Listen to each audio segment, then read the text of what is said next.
How's it going? It's Lee here, and today you're joining me on a walk around the Manifold Valley.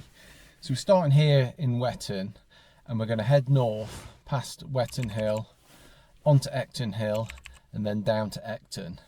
We're going to loop back along the River Manifold down to Wetton Mill, then continue further south to we get to a footbridge where we're going to head and finish the walk pretty much at Thor's cave.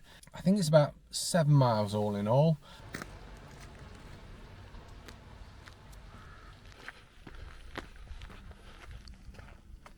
So we're just leaving Wetton now. You see the village over there? I think that's Alston Field. And we did a walk around there a few months back, down into near the River Dove down there. So this technically is Staffordshire, this walk, all of it. No Derbyshire today. It's a beautiful day actually. It was meant to be raining, it said. We can't get the weather forecast right at the minute. It's mid-November and it's still relatively mild for this time of year.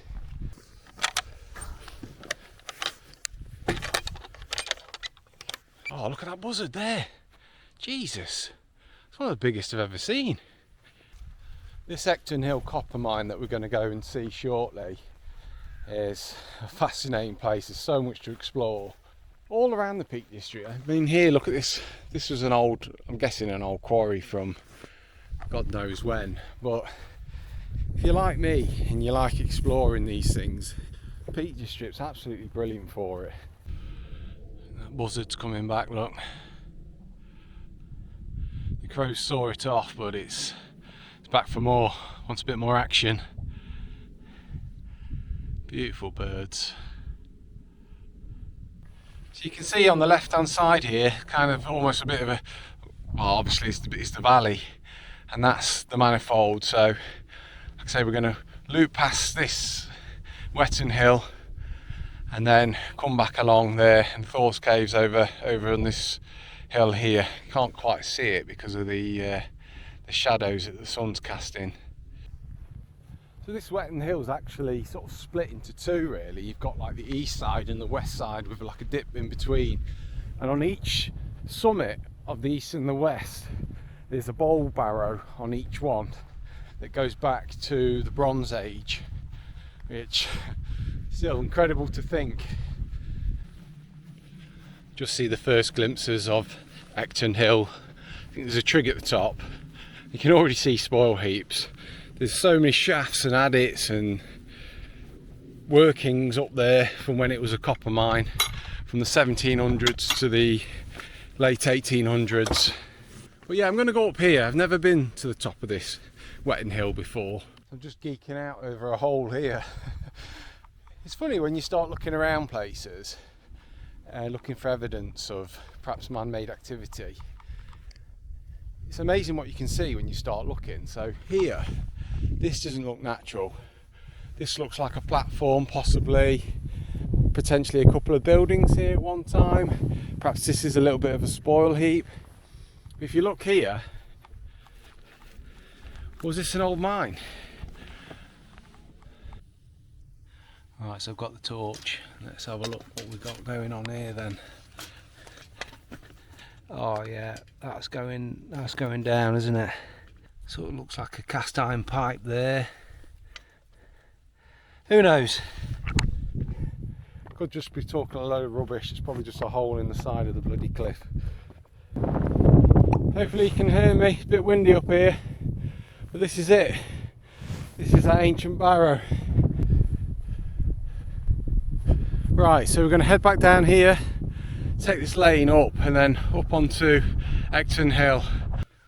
The village in the distance there, that's Hartington. Great place to start if you want to explore Beresford Dale, Worscott Dale and the River Dove and Dovedale.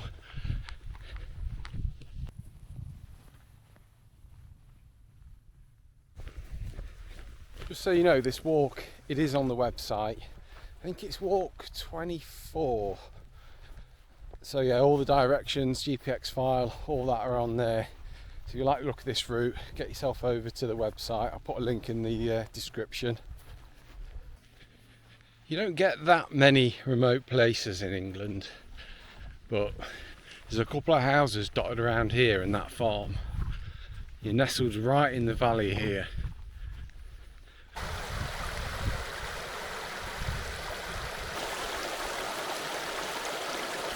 This little stream just disappearing underground here. Got all these sheep as well, inquisitive. So just come up this lane for half a mile. We're going to come off through this field. So the first piece of evidence of the, I don't know if this was part of the copper mine, because I know they did a bit of lead mining around here, but you can see all the hillocks. Looks like some small shafts around, and this spoil heap left over. But the main copper mine's just a bit further along. So there would have been a building here obviously at one time, with another shaft in the middle there.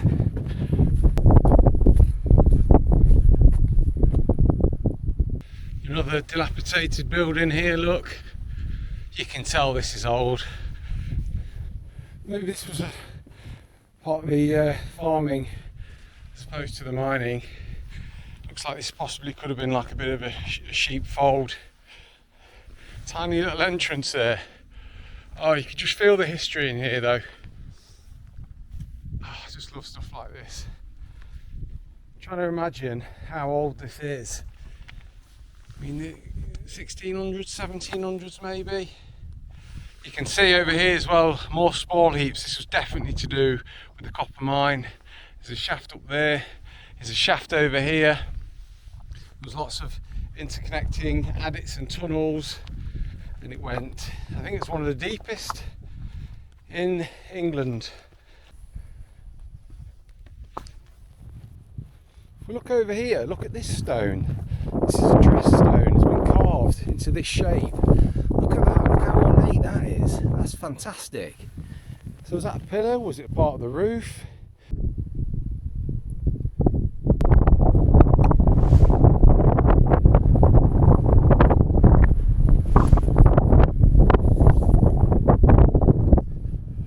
Over in the distance there you've got Park House and Crome Hill, and just down here this is the engine house, the original for the copper mine. There's some great videos online about this Ecton Hill. I saw one last year with Gareth and Phil from the channel called The Walk, and they spent the best part of a day exploring this hillside and some of the history down at the bottom there. Look at that. Oh wow. Now I've got the drone in my bag. I'm going to fly it over and just see what we can see down the shafts. We'll not see a lot because it's pitch black, but we'll just do it for fun, eh? So this was the main shaft, but there were adits in different levels all in the side of this hillside, going from right from the bottom, from what we saw at the top there. So this hillside was mined from the Bronze Age for copper. It only really took off in the 1700s and went through to the late 1800s, and the Duke of Devonshire had a stake in this at one point and made a shit ton of money basically. And a lot of the buildings that were built in Buxton, including the Crescent, were from the profits from this mine. So we're going to be heading down there shortly. That's the Ecton Education Centre. In fact, I can see some people down there. But yeah, we're just going to go up here because I think this was one of the mid-levels. Like I say, all along here there was different adits and entrances. Look at this down here. Wow, that goes right down there, doesn't it? Yeah, a bit muddy this, but that doesn't really go anywhere, does it? That stops just there. Maybe like a trial adit. But this is the main way in here, look. Which goes down. Oh man, brilliant. Right, let's make our way back down to the engine house. But before we do, Just look at this wonderful view. That was the old chimney there, now collapsed. This must have been another shaft at one point. So at the end here we had the winding drum. It's a gin circle. Probably would have been a horse on that originally. As you could see here, look, they hooked it up using the steam power. Here's the different levels. So we're right at the top here with the engine house. You've got apes tall level, a boat level, because they used to have like mini barges to extract the ore out. Look how deep it went. Dressing floor, I think that was over there below that level we saw. I think we went to a level up here somewhere. Incredible to see in there, wouldn't it?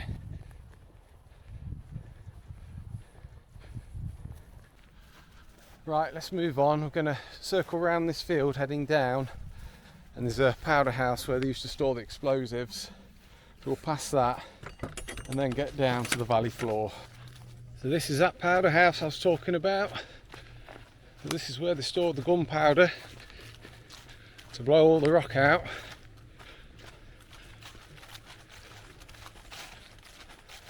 Who would have thought it, eh? The powder house.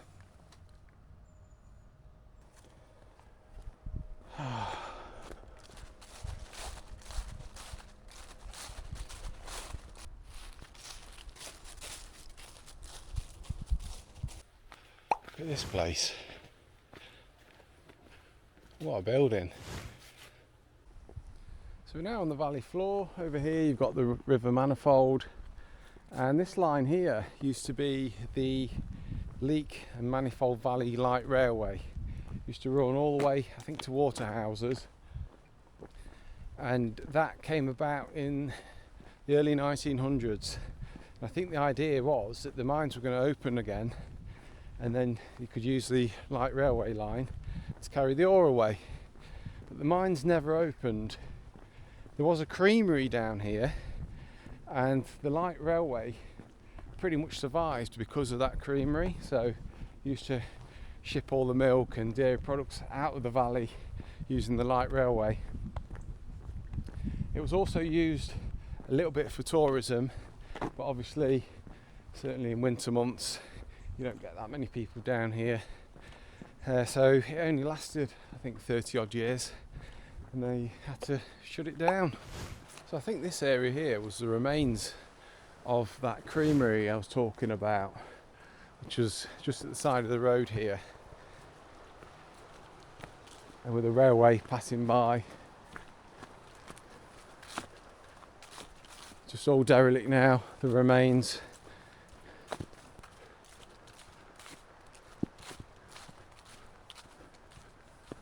Looking in there. If these were storage containers or like some sort of platform. The relics you can find in the land if you look. One of the mine entrances. Absolutely gushing out with water though. I'm not going to get over there. It's about half a foot deep. But yeah, look at that. That's amazing. The original archwork on there. Here we go. One of the lower adits to the copper mine.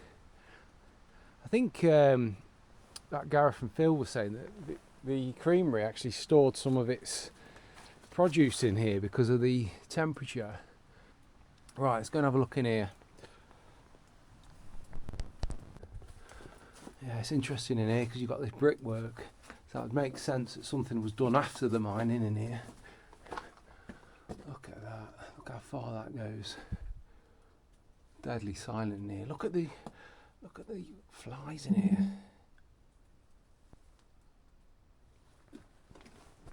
Oh, let's see how far we can go. I think we can stand up a bit further along. There we go. That's better.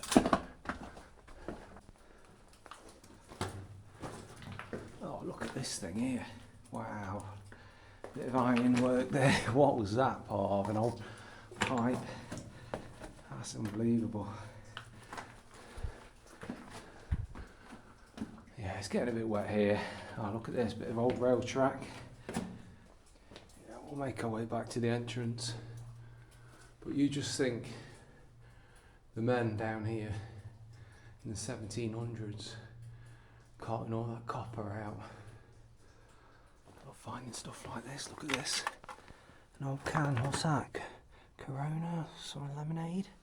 12.6, look at that, it's got one of the old fashioned lids on there, the old ring pulls. Wetton Mill.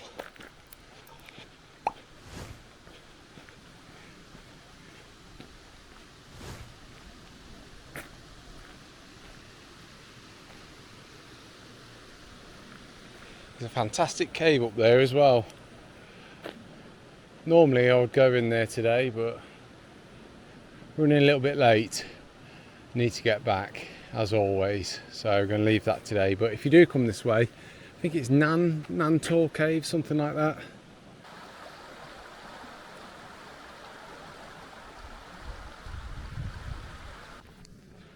So just been to Wetton Mill. So it's a fantastic cave up there. Now I'm a little bit gutted because this camera, the battery's just suddenly depleted quite quickly. It's got about 10% left.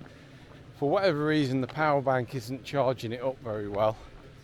So I'm going to have to miss a lot of this bit along the Manifold Valley out. Yeah, a bit gutted by that. However, there should be just enough to show you around Thor's Cave near the end of the walk. I may come out again and refilm this walk because there's so much to see along this beautiful valley. Look at these limestone cliffs. They're ridiculous. Can't help just keep looking up. In fact, there's Thor's Cave, look. First glimpse of it through these trees. Imagine seeing that in the Neolithic period. You think you struck gold, wouldn't you? Look at that size of that. There it is, Thor's Cave. It's a bit like Mamtor nowadays, Thor's Cave. Pre-lockdown, you've always got people here, but it completely exploded after lockdown. But it looks like I've got the whole thing to myself today because I can't see anybody up there. So yeah, if you continue down the Manifold Valley, gets you all the way to Waterhouses. Yeah, we've come from Wetton Mill and Hulmend is at the end there. Let's go and have a little look at this information board. Fingers crossed my battery will last.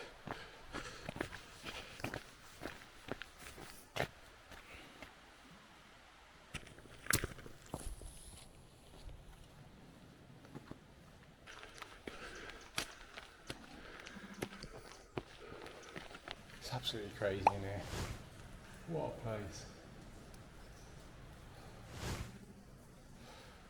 Just a bit slippy. Had a lot of rain last couple of nights.